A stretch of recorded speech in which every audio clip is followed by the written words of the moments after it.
Hi, I'm Andrew Wasson. Thanks for joining me for my weekly guitar blog. It's July 14th, 2013, and this week we're going to cover practicing larger intervals. Now, this question was sent in from Hartley. He's in El Paso, Texas, and he wrote in with this email. Guitar is new for me. My main instrument is piano. When I want to play larger intervals on a piano keyboard, it's quite easy, but I cannot get these larger intervals on guitar. The notes seem very adjacent to each other on guitar, so larger intervals just seem very awkward. What kind of practicing do you suggest to newbie guitarists when it comes to learning how to play larger intervals? From Hartley in El Paso, Texas, USA.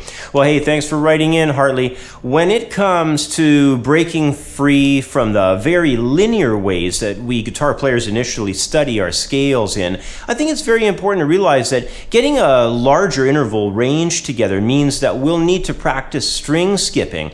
Now, I like working with melodic statements for this kind of practice because once I create a good melodic idea or melodic line and I rehearse it, that melody can be placed into songs and solos much easier than a technique drill can. So melodic lines using large intervals can basically kill two birds with one stone. They'll help build chops and they'll be useful later on in a solo as well. So let's head straight over to the guitar fingerboard and try out a group of larger interval practice concepts that should help to get you started with playing larger intervals. In the examples I put together for this lesson plan, we'll be working on skipping strings to create the larger interval sounds. Now, in the first example I have, it covers the sound outlining a major 7th chord, in this case specifically the D major 7, and we'll be moving from the 5th string and skipping over to the 3rd string, and then we'll be heading to the 1st guitar string as well. So it'll just go, segmented from, 5th to 3rd to 1st. And so here's the guitar lick.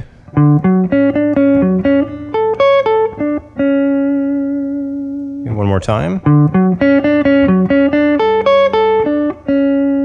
It's got a really interesting sound because the intervals are super wide in there.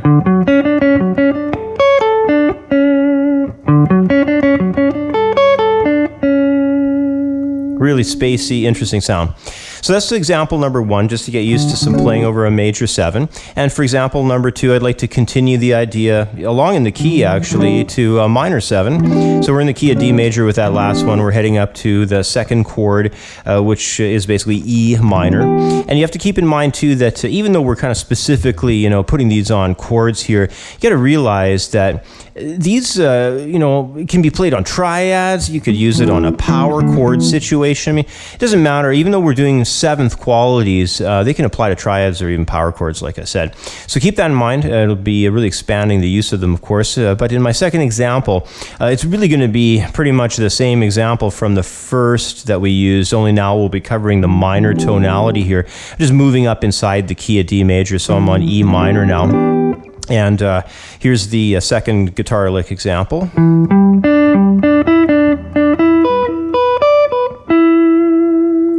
A little bit different, and the first one I ended on the C sharp, the major 7th of that D major 7 chord. On this one here, this time I'm ending on the root. Here it is again.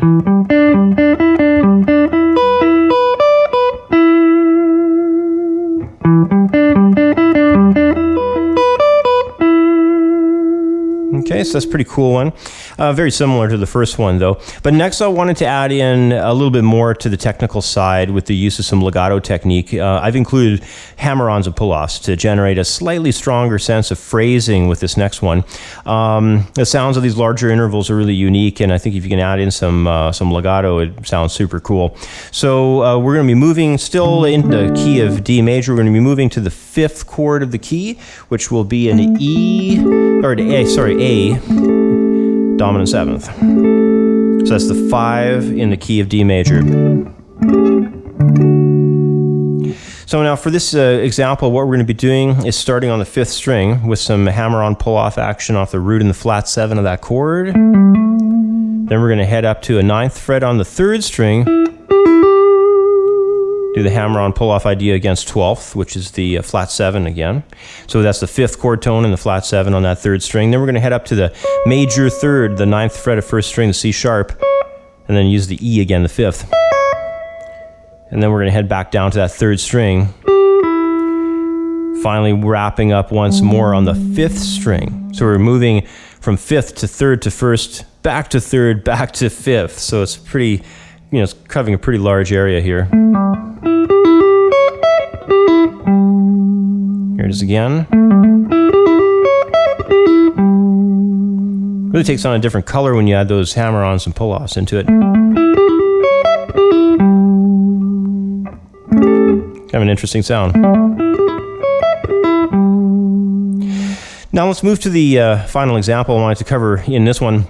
Actually, two concepts. We're going to be moving down a whole step into a G dominant 7th chords idea, and we're going to be working with the string skip idea again, of course, but we'll be doubling up on the idea of how notes are going to work between the string sets.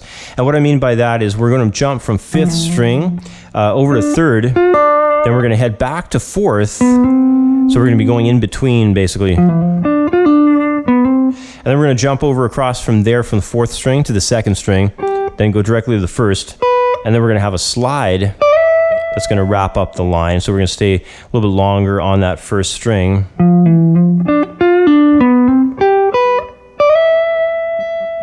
And this first one we're doing a little slower as 8th notes.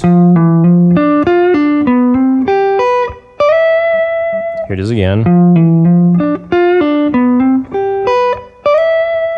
That's again covering the G dominant 7th. But now let's double the speed of it and we'll move things over to the world of 16th notes. So here's the same idea, but doubled up in speed.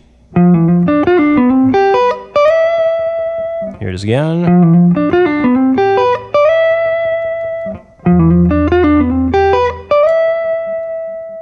When we study new guitar techniques that require both a good working knowledge for notes and scale patterns on the guitar, as well as slightly more skills with our left and right hand coordination, it's very important to work slowly, use a metronome, and practice at a rate and a pace where the exercises both feel comfortable and where they feel like they're easy to play. If you rush yourself, if you practice sloppy, or if you simply just do not make an effort to really sound good, you're probably cheating yourself out of the true level of player that you're most likely capable of becoming. So take your time, practice making good connections, and most of all, use the lines you create when you compose or play your next improvised solo. Above all, it's about having fun and making music. Anyway, that's about all the time I have for today. As always, thanks for watching. Have yourself a great week, and I'll catch up with you next time. Bye for now.